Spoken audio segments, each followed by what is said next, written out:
Hello, hi everyone. Okay, today we'll be unboxing one kit from classic model FatBoy. This one is FZ-2 Fat Red or Green Zaku. For this one is Red Zaku lah. Then same as RX previous. See the box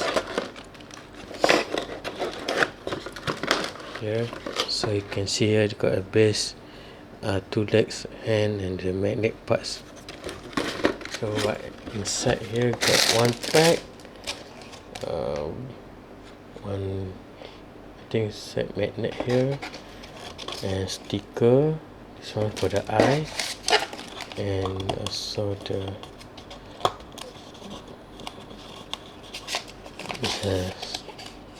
master slide decal, and this is the manual.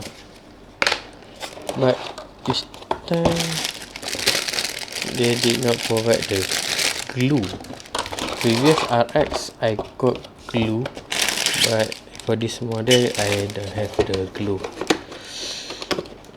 So this mention no need glue. I think this upgrade version from RX. So because if you use glue, sometimes make many mess.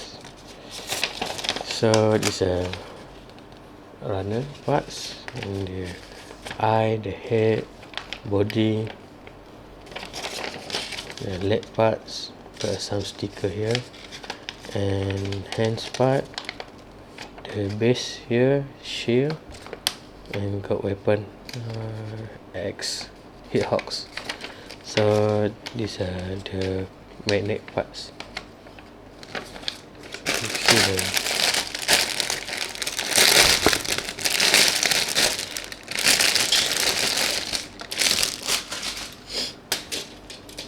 first you got I think this part for the magnet parts, and they don't have a runner A. Got two type of head, this one with antenna, this one without, so you need to choose. And the leg part, shield, there's some of the hands, weapons, and lastly the base and the body parts. I think that's all for unboxing this kit. So we do the speed boot and review later. Okay, thank you for watching. Bye.